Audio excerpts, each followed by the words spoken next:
Hello friends.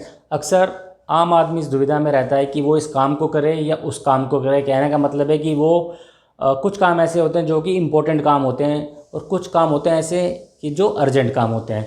तो इंसान अक्सर इस समस्या में रहता है, दुविधा में रहता है कि वो अर्जेंट काम को करे या इम्पोर्टेंट काम को करे।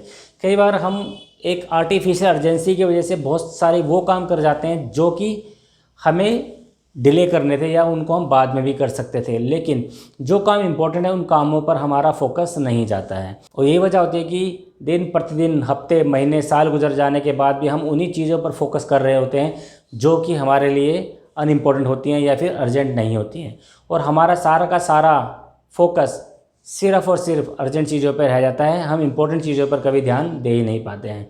जैसे कि मान लीजिए आपके घर में सामान ख़त्म हो गया है, तो आपके लिए ये एक अर्जेंट सिचुएशन है कि मुझे सामान लेकर आना है, क्योंकि अगर सामान घर में नहीं होगा तो खाना वगैरह नहीं बनेगा या बच्चों को खाना नहीं मिलेगा।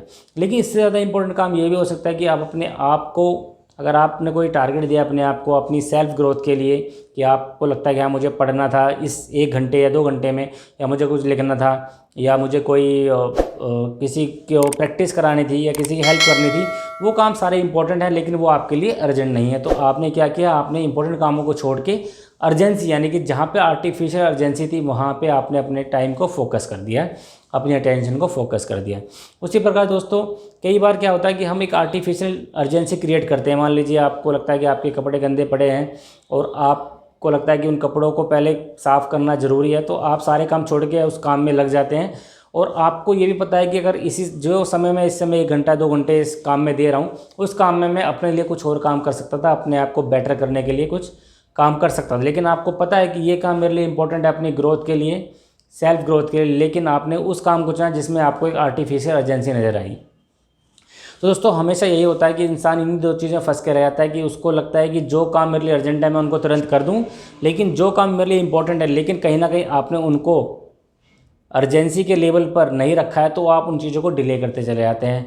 और सबसे ज़्यादा लोग डिले करते हैं अपने जो भी चीज़ें उनको लाइफ में बहुत कुछ दे सकती हैं, यानी कि वो अगर अपने आप को इम्प्रूव करना चाहें तो वो जो इम्प्रूव करने की जो एबिलिटी उनको मिल सकती है, स्किल डेवलपमेंट करने की एबिलिटी उनको मिल सकती है, या अपने आप को जब वो स्किल डेवलप करते हैं तो अपनी एक नई ग्रोथ को पा सकते हैं, उन सब कामों को वो डिले करते हैं क्योंकि उनको लगता है कि इंपॉर्टेंट तो है बट अर्जेंट नहीं है। दोस्तों, ये बहुत ज़्यादा ज़रूरी है कि आप जो भी काम करते हैं उसके अंदर आप ये देखें, अगर आपने चीज़ों को अर्जेंसी के पॉइंट ऑफ व्यू से अगर आप देख रहे हैं तो आप बहुत सारी चीज़ों को लाइफ में मिस कर जाएंगे, क्योंकि लाइफ में हर चीज़ आपको ऐसी नहीं मिलेगी जो अर्जेंट हो। जब कोई व्यक्ति बेरोजगार हो जाता है जॉब में रहने के बाद, तो अचानक उसको अर्जेंसी फील होती है कि उसको हर हाल में जॉब पानी है। उन चीज़ों पे फोकस नहीं करता कि मेरे लिए इंपॉर्टेंट क्या है, कि अगर मुझे बेटर जॉब चाहिए तो अगर मैं जॉब में रहते हुए अपने स्किल्स को डेवलप करूं, अपने आप को इम्प्रूव करूं, और अगर मैं कभी भी ऐसी सिचुएशन में फंसता हूं कि जहां पे मेरी जॉब के लिए रिस्क है, तो मेरे पास वो सारे स्किल्स डेवलप होंगे, वो सारे स्किल होंगी मेरे पास जिनसे मैं और बेटर अपॉर्चुनिटी को पा सकता हूँ। लेकिन हम क्या करते हैं, हम चीज़ों को डिले करते हैं। क्यों? क्योंकि हमें अभी उस अर्जेंसी में हमने आपको नहीं धकेला है। और यही तो दुविधा का प्रश्न है कि इंसान ये समझ ही नहीं पाता है, आम आदमी ये समझ ही नहीं पाता है कि उसके लिए अर्जेंट क्या है और इम्पोर्टेंट क्या है। जिन चीज़ों को वो अर्जेंट समझ के कर रहा है वो सारी की सारी चीज़ें अर्जेंट थी, यानी कि दे वर नॉट अर्जेंट। और जिन चीज़ों को वो इम्पोर्टेंट होने के बावजूद नहीं कर रहा है वही तो असली चीज़ थी। यदि आप भी उन्हीं लोगों में से हैं जो कि बहुत सारी चीज़ों को डिले कर रहे हैं, और आप इसलिए डिले कर रहे हैं क्योंकि शायद अभी तक आपने, यानी आपका जो टॉलरेंस लेवल का जो थ्रेशोल्ड है उसको उसने नहीं छुआ है, इसी वजह से आप भी चीज़ों को डिले कर रहे हैं। लेकिन जिस दिन अगर आपको लगेगा कि हाँ इस थ्रेशोल्ड से अगर मुझे बियॉन्ड जाना है, यानी जैसे इस थ्रेशोल्ड को आप टच करेंगे तब एकदम से आप चीज़ों को डिले करना बंद कर देंगे। और यही होता है दोस्तों कि जब भी हमारे लाइफ में पेन्स आते हैं, अनबियरेबल सिचुएशंस आती हैं, तो हम तुरंत अपने आप को बदलने के लिए तैयार हो जाते हैं। लेकिन जब तक चीज़ें हमारे कंट्रोल में होती हैं, भले ही हमें डिफ़िकल्टी हो रही होती है, हमें परेशानियां हो रही होती है सामाजिक रूप से, आर्थिक रूप से और हेल्थ के पॉइंट ऑफ व्यू से, लेकिन हम चीज़ों को तब तक नहीं बदलते हैं जब तक कि वो हमारा टिपिंग पॉइंट नहीं आ जाता। मान लीजिए किसी व्यक्ति का वेट बढ़ा हुआ है, उसको शुगर है, हाई बीपी है, और उसके बावजूद भी वो अनाप शनाप खाना खा रहा है, बाहर का फूड खा रहा है, जंक फूड खा रहा है, और अपना वेट बढ़ा रहा है और कोलेस्ट्रॉल भी अपने बॉडी में बढ़ा रहा है। तो धीरे धीरे क्या है कि उसको लगता है कि हाँ मुझे पता है कि मैं इसको रिड्यूस करना चाहिए, मुझे खाना कम करना चाहिए, बाहर का फूड कम करना चाहिए, लेकिन वो इसके बावजूद भी अपने आप को नहीं रोक पाता। क्यों? क्योंकि उसको अभी थ्रेशोल्ड नहीं आई है उसके पेन की। लेकिन एक दिन क्या होता है, अचानक उसके सीने में दर्द होता है, उसके पेट में दर्द होता है और डॉक्टर के पास जाता है। डॉक्टर कहते हैं कि भाई देखो, अगर अब तुमने अपनी आदतों को नहीं बदला तो अब तुम्हें कभी भी प्रॉब्लम ज़्यादा हो सकती है और हो सकता है कि तुम्हें हॉस्पिटलाइज करना पड़े, तुम्हें कभी भी हार्ट अटैक आ सकता है, क्योंकि अब तुम्हारी नसें जो नर्व्स हैं श्रिंक हो रही हैं, बहुत ज़्यादा फैट आप ले रहे हो। एकदम से उसके लिए एक थ्रेशोल्ड आ जाएगा कि नहीं, मैं जीना चाहता हूँ और मैं ये सब चीज़ें छोड़ने को तैयार हूँ।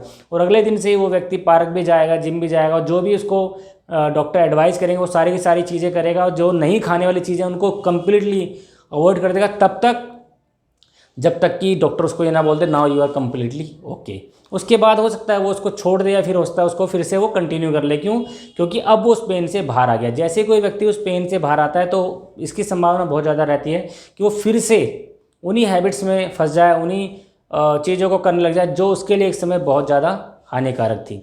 एक समय की बात है कि एक व्यक्ति कहीं जा रहा था तो उसने देखा कि एक घर से एक कुत्ते की रोने की आवाज़ आ रही है। तो वो उस घर में जाता है, उसके मालिक से पूछता है कि भाई आपका कुत्ता क्यों रो रहा है, ये मैं यहाँ से अक्सर गुजरता हूँ और मैंने कई बार देखा है इस कुत्ते को रोते हुए। तो उसने बोला कि कोई तकलीफ़ तो नहीं है कुत्ते को, आप उसका ध्यान क्यों नहीं रखते, आप देखभाल क्यों नहीं करते हैं? उसने कहा नहीं, ऐसी कोई बात नहीं है, कोई तकलीफ़ वाली बात नहीं है। एक्चुअली क्या है कि वो जहाँ पर बैठता है उस जगह पे एक छोटी सी कील निकल आई है, तो उसकी वजह से क्या है कि वो उस जगह पे बैठता है तो उसको थोड़ा सा पेन होता है,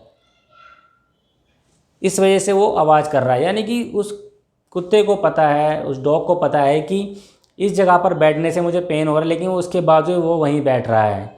और यही अक्सर होता है हमारे जीवन में भी। हम तब तक उन चीज़ों को बर्दाश्त करते हैं जब तक कि हमें बहुत ज़्यादा पेन होना शुरू ना हो जाए। और यही तो वजह है कि बहुत सारे लोग रोज़ हर साल ये रेजोल्यूशन लेते हैं कि मैं इस साल अपनी ये हैबिट्स को चेंज करूँगा, वो हैबिट्स को चेंज करूँगा। अगर कोई मोटा है तो सोचता है मैं पतला होने की कोशिश करूँगा, कोई कमज़ोर है तो कहता है अगले साल मैं हेल्दी बनूँगा, कोई अगर नहीं पढ़ता है या अपनी स्किल्स को वो डेवलप नहीं कर पा रहा तो कहता है कि अगले साल से मैं अपनी स्किल पे काम करूँगा, अपनी लर्निंग में काम करूँगा, अपने आप को एक नई ग्रोथ दूँगा। लेकिन बावजूद इसके जैसे वो समय आता है हम वैसे के वैसे ही हो जाते हैं। क्यों? क्योंकि दर्द अभी कम हो रहा है, पेन अभी कम हो रहा है, अभी वो थ्रेशोल्ड पर नहीं पहुंचा है। जिस दिन वो दर्द थ्रेशोल्ड पे पहुंच जाएगा उस दिन वो व्यक्ति ना तो रात में सोएगा ना दिन में सोएगा और उस चीज़ को पाने की कोशिश कर रहा है जिसकी वजह से उसको पेन हो रहा है। मान लीजिए आप जॉब कर रहे हैं, आपको पता है कि छटनी चल रही है इस कंपनी में और इसके बावजूद भी आप कंफर्टेबल है। क्यों? क्योंकि आपको लगता है कि नहीं, मैं तो पुराना इसमें एम्प्लॉई हूँ तो मेरी जॉब नहीं जाएगी, और आप बहुत कंफर्टेबल है। क्यों? क्योंकि आपको पता तो है कि यार तकलीफ़ तो हो रही है, मुझे जितनी मुझे सैलरी मिलती है उतने में मेरा घर नहीं चल रहा है, या फिर मैं भविष्य के लिए कुछ भी इकट्ठा नहीं कर पा रहा हूँ, लेकिन बावजूद इसके आप कंफर्टेबल है। लेकिन एक दिन आपको एक पिंक स्लिप मिलती है और कहते हैं भाई अब आपको 3 महीने का समय दिया जा रहा है और इस 3 महीने में आप जॉब ढूंढ लीजिए। अचानक से आपके पैरों के नीचे से ज़मीन खिसक जाती है और आप अपना माइंड चलाना शुरू करते हैं कि 3 महीने में मुझे किसी ना किसी तरह हर हाल में मुझे जॉब लेनी है। और आप फिर काम करना शुरू करते हैं अपने स्किल्स पे, अपने कम्युनिकेशन में, यानी जहाँ भी आपको लगता है आपकी कमी है आप उस पर काम करते हैं, क्योंकि आपको पता है कि अब आपको नेक्स्ट जॉब के लिए ट्राई करना है। और अगर आप कंफर्टेबल नहीं हो, अगर आप कॉम्पिटेंट नहीं हो अपनी स्किल के अंदर, तो अगली जॉब मिलने में आपको परेशानी आ सकती है। और होता भी यही है, 3 महीनों में आप बहुत मेहनत करते हैं और सब कुछ आप पढ़ते हो, अपने आप को रिफ़्रेश करते हो, रिवाइज करते हो सारा का सारा आपका जो भी स्किल है, और उसके बाद जब आप इंटरव्यू देने जाते हो तो संभावना होती है कि आप पास हो जाओ, क्योंकि आपने अपने आप को पूरी तरह से झोंक दिया है। 3 महीने के अंदर आप रेस्टलेस रहे हो और पूरी तरह से आप फोकस के साथ डेडिकेशन के साथ उस चीज़ को कर रहे हो, क्योंकि उस समय वो काम ना केवल अर्जेंट है बल्कि इम्पोर्टेंट भी है। इसलिए दोस्तों, जब भी आपके मन में कोई दुविधा आए कि ये इस काम को मैं कल भी कर सकता हूँ या बाद में कर सकता हूँ, मैं दूसरे कामों को करता हूँ, तो आप सिर्फ इतना सोचिए कि जो चीज़ें मेरे लिए इंपॉर्टेंट हैं अगर उनको मैंने अभी नहीं किया तो अर्जेंट वाली चीज़ें हो सकता है कि मुझे एक फॉल्स या फेक अर्जेंसी दे, लेकिन वो मेरे लिए इतनी इंपॉर्टेंट नहीं है। इसलिए जीवन में जब भी कोई काम कर रहे हैं आप, जब भी आपको लगता है कि आप प्रोक्रास्टिनेट हो रहे हैं, तो उसी समय ये सोचें कि मेरे लिए इंपॉर्टेंट क्या है। और जैसे ही आप ये सोचेंगे मेरे लिए इंपॉर्टेंट क्या है, तो आपको पता चल जाएगा कि मेरे लिए इंपॉर्टेंट क्या है। इंपॉर्टेंट आपके लिए उस तक कि अपने आप पर काम करना, अपनी सेल्फ ग्रोथ पे काम करना, अपनी स्किल को डेवलप करना और लोगों से नई नई इन्फॉर्मेशन लेना, नई नई बुक्स को पढ़ना, अपने कम्युनिकेशन को इम्प्रूव करना, ये सारी चीज़ें आपके लिए इंपॉर्टेंट है। हो सकता है आज के टाइम में आपके लिए इंपॉर्टेंट ना हो, इसलिए आप उन चीज़ों को डिले कर रहे हैं क्योंकि आपको लगता है कि ये सिचुएशन मेरे साथ नहीं आएगी।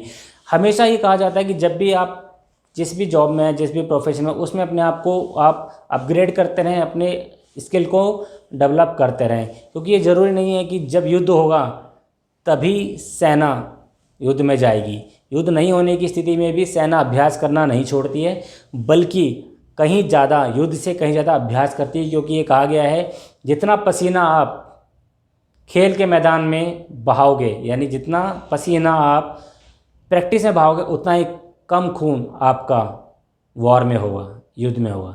सो फ्रेंड्स, मैं आशा करता हूँ कि आपको मेरा वीडियो पसंद आएगा। यदि हाँ, तो आपसे प्लीज़ लाइक और शेयर ज़रूर करें, और यदि अभी तक आपने मेरे चैनल को सब्सक्राइब नहीं किया है तो आपसे प्लीज़ जल्द से जल्द सब्सक्राइब करके बेल आइकन के बटन को प्रेस करना ना भूलें, जिससे कि आपको मेरे आने वाले वीडियोज़ के नोटिफिकेशन समय समय पर मिलते रहें। तब तक के लिए thank you, bye bye, take care.